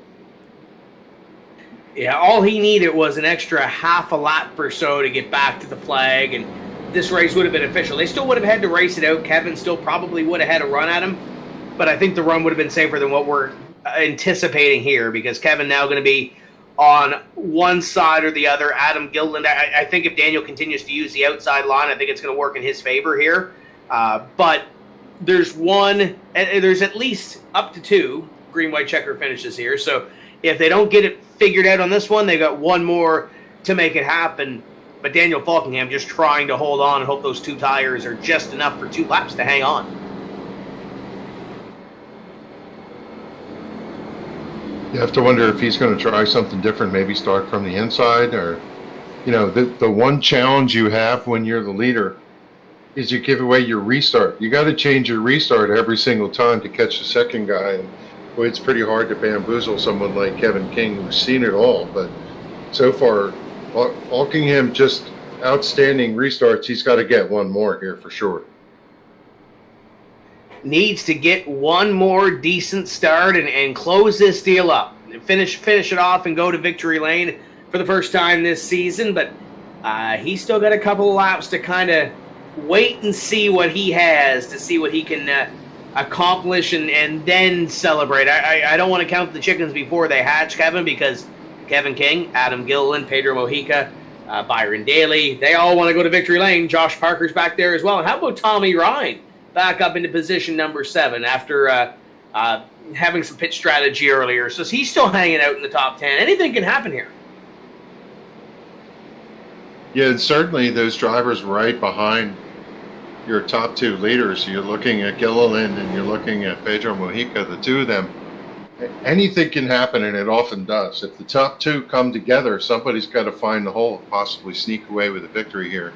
As green-white checker instance number 1 lights go out on the pace car, going to turn the field over to Falkingham, and it looks like indeed he is going to choose that outside lane one more time for the restart. The question is, can he get away, or will Kevin King be able to get to him this time? We're going to find out in a half lap's time. Just a side note, Brian Macklin has called it a night in the number 30. They've got to be running out of virtual race cars at Aftermath for the 30. It's been a rough season for the Cup side for Brian Macklin, and another night where he's not going to finish, but we'll see what transpires here in the next 2 laps. Will it be a Daniel Falkingham victory? Will Kevin King win in his first SIM500 start on a Monday night? Or will it be Adam Gilliland going back to victory lane at Richmond? What a start for Daniel Falkingham, though. Green flag flies. We're back underway. Early jump and a really good one. He's got a car length going into turn number 1. He's going to slice down to the yellow line. If he gets a good run off, that's going to bode very well, and he does exactly that. Kevin King slots into that second position. Pedro Mojica comes to third. Mojica right to the back bumper of King as King charges off a 4, trying to track down Falkingham for the win. It seems like Kevin's kind of been choked off on the middle of the run off is where he's struggling, where Falkingham, especially right here, picking up the throttle a little bit earlier, able to get that over Kevin King. They'll come by this time through 3 and 4, and for the first time this season, Daniel Falkingham will go to victory lane. Checkered flag for the 39, slides it across the start-finish line. Kevin King, Pedro Mojica, your top 3. But for the first time this season, and it's been a long time coming, Falkingham's going to victory lane. Man, what a showcase drive. If you have to look back in your career of sim racing and say, how did something go down, this has got to be in the top 5 favorite. Man, the competition right behind him to parlay a 2-tire stop and win over the likes of Kevin King, Pedro Mojica, Adam Gilliland. This is one that you're going to write down. And beating Gilliland at his house, and I'll tell you what, Falkingham has got to be ecstatic. I think this one's going to sting for Adam Gilliland as much as anybody else. Obviously, Kevin King led a bunch of laps early. It's going to sting for him too. But just like we saw on the Cup side on Sunday, where Alex Bowman kind of snuck in at the end to take a victory, Daniel Falkingham going to do the same here. And you look through the field, there is your top 10. But I believe, Kevin, we're being joined by our winner. Why don't you catch up with Daniel Falkingham? Well, I don't know how you did it so handily there, Daniel. We watched you come through and pull that victory off, and after the yellow came out that one time, we know you had to be disappointed, but you kept your focus, and here you are in victory lane. I can't believe we managed to do that, man. Was gonna hopefully just ride this home in third. It looked like we were gonna go green to the end there, and somehow, some way, the caution came out or whatever. And I decided to take 2 tires. Tried to do the old Casey Kerwin strategy and take 2 tires. And I had that first caution. I didn't get my tires warmed up properly under the caution after I took 2 tires. And plus, I had to restart on the bottom. But thankfully, Tommy was on that much older tires, and we were able to dispatch him. And then I got a caution immediately right after. And then had to get my tires warmed up a bit more under that last caution. And then I just had pretty good grip. And plus, just clean air. Clean air meant so much tonight. I was able to rotate. I was able to get the car to stick in places I wanted it to. And thankfully, I was able to keep her out front. We got the caution at the end, and we're celebrating victory lane. I can't believe it. Yeah, you've just knocked out top five after top five after top five, and to come away with the victory here tonight with the competition behind you. You chased all race long. That caution had to be really. We were documenting. You were about 4 seconds back from the top two, but you were holding pace and catching them. That had to be the change of the race for you. Yeah, I mean, Adam took those tires there on like lap 65 or whatever. Fast car on the track. The tires were helping him get through the field. And then he did the old undercut on Kevin there. And it was going to be them race for the win, it looked like, up front. And then we were just going to ride home in third. Then, like I said, the caution came out. I knew I wasn't going to beat him straight up on pace, so I decided to do a little bit of strategy. I mean, you always got to find different ways to win races. If you don't got the speed and you got the strategy, it's always going to play out pretty good. So decided to take those 2 tires, and thankfully there was enough grip, but really it was clean air that was really key. I mean, Kevin could get to my bumper, but just the dirty air was really holding him back a lot because it was really tight in traffic all night long. So I knew track position was going to be majorly important, and once I got that track position out front and I got the cautions and my tires were up to temperature as well, I didn't think anyone else was going to get around us tonight. So and I'm really, really ecstatic. We've come so close. I've lost a few races on strategy this season, and thankfully we won one on strategy. So it feels good to finally get a win. Take us through the different restarts. Did you try something different each restart to see if you could change it up? Yeah, I tried to change it up a few times because with me just being on worn out left side tires, I knew there was going to be a little bit of wheel spin. Even though I was controlling the restart, I knew there was going to be a little bit of wheel spin. So I tried to go a little bit later to try to get, because I was going down in a straight line. I tried going early to try to see if I get that gap. That last restart, I really didn't know what I was going to have to do because I knew if I could just get one good restart, I knew it was over from there. So thankfully, we timed out the restarts in my favor. That one with Tommy, with him as the leader, that one worked out in my favor. I timed the start perfectly, and he spun his tires, and I was able to get the lead. And then we got the caution right after, which put me back in control, or not back in control, but in control. And afterwards, we just brought her home a win. I know the car looks a bit destroyed because I effed up across the line. I want to do a fancy old Alex Bowman drift across the line. Little slide. We saw that. Famous old Richmond drift across the line. I think I went a little bit too far, but I mean, we got a destroyed race car, but who cares? We're in victory lane. That's all that matters. I don't think I've ever talked to you about this, but I ran 39 my entire sim career, and it's cool to watch the 39 car go into victory lane. So congratulations. Lopter 207 on the car. Who else helps you get the job done here? Yes, as always, Fresh Rate Bait Lopter 207 for all they do, for all their support. I also got to thank you guys for it on the broadcast. Probably was a good one to go watch. Good old short track race in Richmond. Second win in a row here, so that's pretty cool as well. Also got to thank Joey and everyone at SIM500 who runs the show, runs all the leagues. I got to thank Transervice for all they do for the series. I got to thank everyone who comes out races each and every week. I got to thank all my team name, Chad Coleman, David Comstock, Byron Daley, Josh Parker, Richard Beasley, so many people, Doy Woods. Yeah, just all those guys, especially shout out to Josh too. And shout out to Bill Scootover. I said it right this time, Bill, so I hope you're happy about that. Got another team win for you, so we're happy about that. And yeah, so thank you guys again for the broadcast, and thanks to everyone who watched the race tonight as well. It was a blast, that's for sure. I'm pretty sure you're not going to be able to wipe the smile off of Daniel's face for at least a week, and well, that's a good thing. Congratulations. Go enjoy that, Daniel, and we're turning it over to Tim, who caught up to second place finisher Kevin King. Well, Kevin, it's not the finish that you wanted. I know you wanted to get that win. What else did you need to get by Falkingham here in these short runs to the end? Probably anything other than 2 laps. I think the 2 tire things were probably only good for a couple. I think if we had 2 laps, it would have been a different story. But, that's part of racing. It's I drove pretty well for the most part, hit the wall once trying to track down Adam, but I knew at the end it was probably going to be some little shenanigans with tire strategy and whatnot, so it is what it is. I had fun. And considering this thing had so many cautions at the start, you kind of mentioned the tire strategy. Did you anticipate that there would be a green flag run, knowing that we had cautions mounting up every 5-10 laps at the start? Well, I mean, we had that decent run, and I thought, at that point when Adam stayed out, I was trying to think like how that would work in his favor versus what I had to do.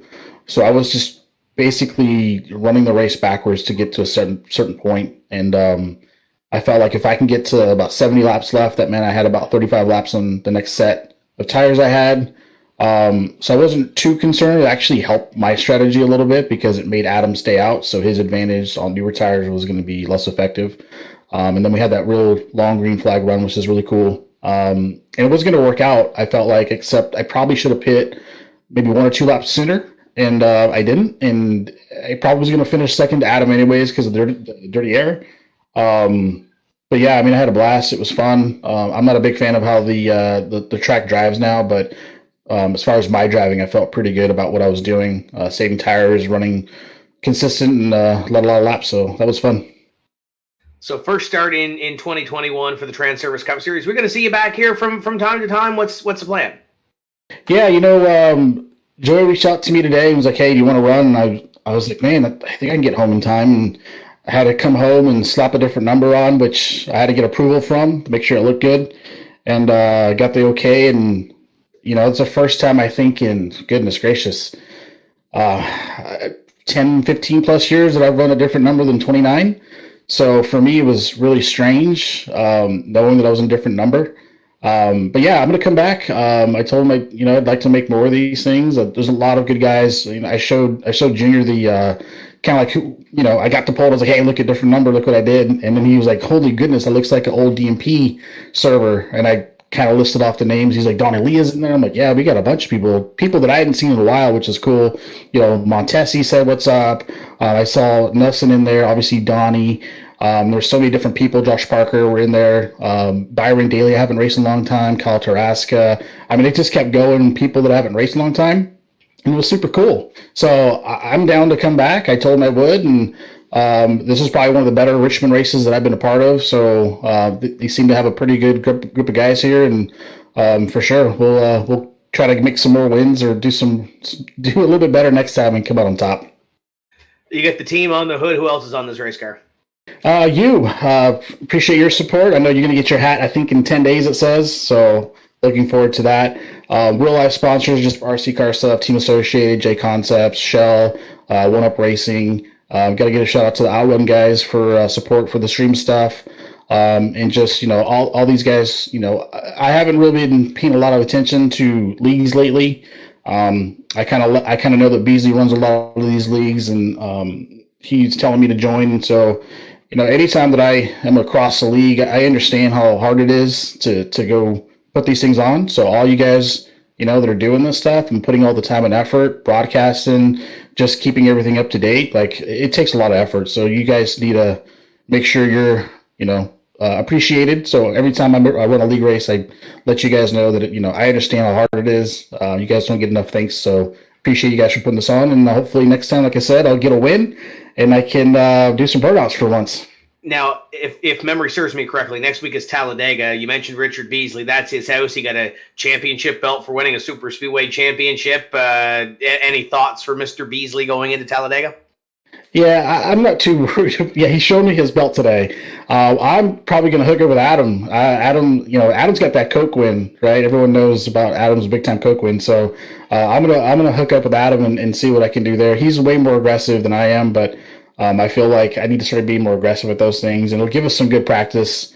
Well, I guess not good practice. I'll understand kind of how RTP goes on Thursday to figure out how I should race those things, but we'll see how Beasley does. I know that's his niche now. He's getting a little older. So as you get older, it seems like in sim racing, you tend to navigate towards those super speedway races, and we'll see what he does. We'll see. I suspect he's probably going to wreck someone, so we'll see what happens. It was a hard-earned 14th place finish tonight for Mr. Beasley, though. Congratulations, Kevin. We'll see you next week.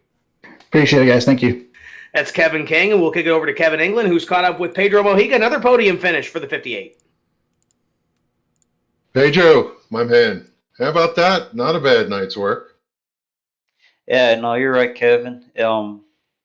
Feels good to, it's only been a few races since I've been in the podium, but feel like, last couple races just, I made a couple mistakes in qualifying that kind of hindered me for the race. So it made it difficult, moving forward. But no, it was good, man, to have a solid qualifying effort, qualifying second, so I had the track position. And really, I was really happy with the pace I was able to keep up, even on the long run. Maybe still needed a little bit, but these kind of tracks, short tracks, I'm just a little bit off of the really good guys. So I was really happy to be able to be in the top 5 pretty much all race. And there at the end, just manage the restarts, and I got lucky to be on the outside for the green white checker, so that worked out really well for me to get a third. Tell us about the racetrack conditions here tonight. We typically see the drivers hugging that yellow line, but tonight it looked like the outside lane opened up for you guys, and it looked like a different kind of race that we typically see here at Richmond. Yeah, no, for sure. They've definitely made some changes. iRacing's made some changes with the lanes. The middle and top groove have just about as much grip as the bottom. You could really roll the middle and the top really good. The only thing you had to be careful with, doing that is you would burn your tires up faster, especially your right front, and get really tight on entry. That was something a lot of us were fighting with, this tight entry to center condition and through the center, which, all that wheel input, you'd get a snap off or snap loose off the corner. So running the middle and top, even though it was great for 10, 15, 20 laps, it wasn't good for, 40, 50, 60 laps. So the preferred groove was the bottom through the race. I think most of us in the front were running the bottom just to make sure we managed our stuff the best we could. But yeah, there at the end, when the yellow came out with about 20 to go, it was pretty much go wherever the guy in front of you is not, because at that point the tires, it didn't matter. It was kind of a quiet night. We gave you the hat for where did he come from, because you just did a yeoman's work. You were running around in the top 10 for the most of the night, but then when it counted, you came up here and got yourself a podium. How about it? That's got to feel good going into Talladega. Yeah, no, it does, Kevin. This, like I said, the short tracks, I feel like I have a little bit of a pace deficit to the really good guys. So to come in here and, before the strategy kind of got mixed up on that long green flag run, I was running top 5 the entire time. I think the first run we had before the first yellow, I was third. Then after the restart, I was in fourth and stayed in fourth the entire time, and just hung there the whole time, and those guys didn't get too far out ahead of me, so that made me feel really good. And then there at the end, when the yellow came out with 20 to go, we were 6th, so we weren't, or 7th, and we weren't too bad. We almost got back to where we were at before pitting. Then had a good pit stop and ended up working out being 6th on like the third to last restart, and was able to get a good start there and gain a couple spots, get in front of the older tires, and then from there, I was just managing the restarts the best I could, and a little bit of luck to get a third place. Well, certainly what it looked out the front window, how it looked, but Adam Gilliland, who many consider some of the best in the business when it comes here to Richmond, sitting right there behind you. So you were in good company. Congratulations on that third place finish. Welcome back. Happy to talk to you. Tap out tuning on the hood. Who else helps get that number 58 Chevrolet to the racetrack? We got V Performance Academy. Appreciate them being on board as well with tap out tuning and everybody that's on that car. I'm glad that I can represent them all well, showcase them out front, give them a lot of TV time, so that's really cool. And Trey Edson for painting that gorgeous car, man. That car looks sweet going around the track. So I appreciate Trey for doing that. Michael Sharp for giving me the opportunity. He's the one who pays the bill, so he gave me this opportunity to do this on Monday nights and have fun with everybody. So I'm glad that I could represent him well and showcase his brand up there. Transervice for what they do for the series. Appreciate them sponsoring the series. I was hearing Kevin earlier, man. I think that's awesome for somebody of his caliber to come in here and talk so highly of the league. I know I mention it every time I'm in the top 3 interviewing with you guys. And I mean it, man. I think this league is a really, really good league, really competitive, but really clean. There's not usually a lot of tussles that go on week to week, and not many yellows. Like, we actually get good green flag runs at places like Richmond, which, in other leagues, you just see them crash every 2 to 3, 4 laps and run under yellow. So yeah, I'm glad that Transervice is part of this league, and they get to they get represented really well. And then on that note, Joey and everybody at SIM500 who runs these things, man. I appreciate everything they do. All the BS they deal with, man. Just to get this going, they do a good job to let us race, but also manage the motions. So appreciate them. You guys for doing the stream, or the stream of the race. Like, that's a lot of time and effort as well. I know you guys are busy, and so hopefully we put on a good show for you guys and the fans that were watching. And then again, everybody on the team name, man, like I said, fun group of guys to race with. We're real competitive, but we know how to have a good time. So yeah. So on that, Daniel, good job on your win. It was tough. I know we'd hear from him about the strategy not working out in his favor, and he'd always finish second or third. It seemed like every week. Yeah. And there you go. He pulled the strategy on us, and he ended up snagging one away from the dominant car of the race, Kevin. So, but yeah, no, good job, Daniel, and also Kevin King. Just really cool to see him in the league and have a good run and say what he said about having fun time here. So hopefully that echoes throughout the community. There you go, Pedro. Go celebrate with your team. Thanks for taking the time to stop by. So, Tim, man, what a race. That was only one word, fun. That was a blast.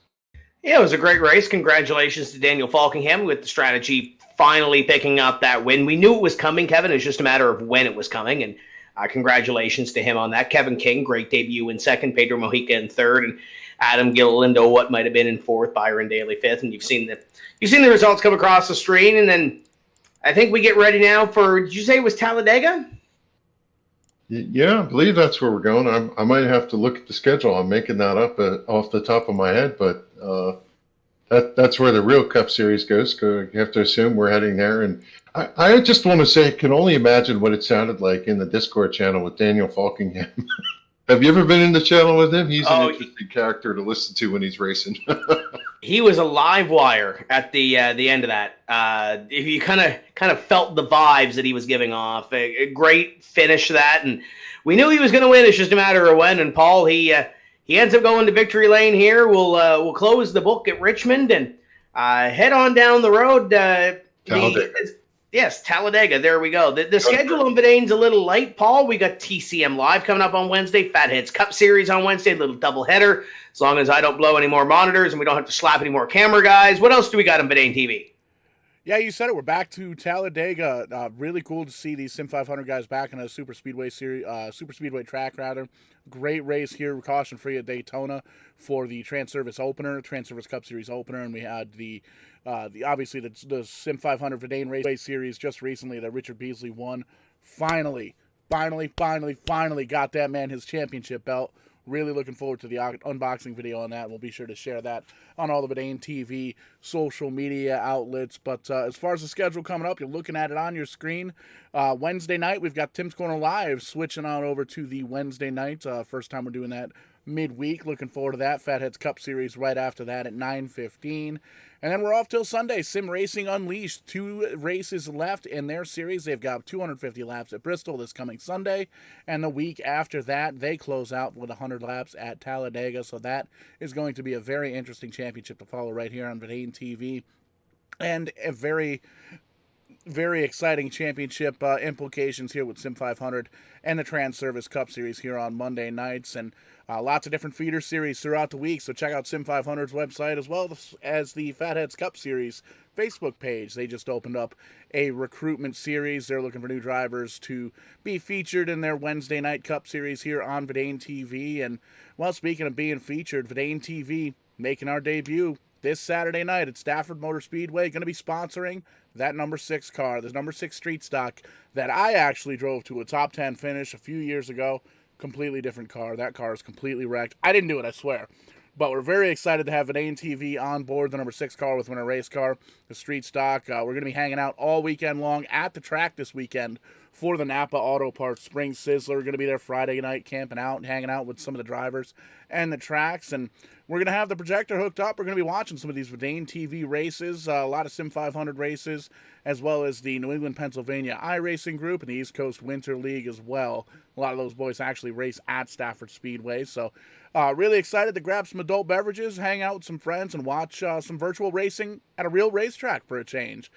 Pretty excited here in Connecticut, opening things up throughout the ending moments here of this pandemic, and getting ready to go get some real racing done. But for everybody here at Verdane TV, thank you guys so much for coming out here tonight. You give us all the love on the social media outlets, the likes, the shares, the subscribes, all that good stuff. Let your friends know that you were entertained by this thing called iRacing, and we do it here live all the time. But we're going to catch you guys on the flip side.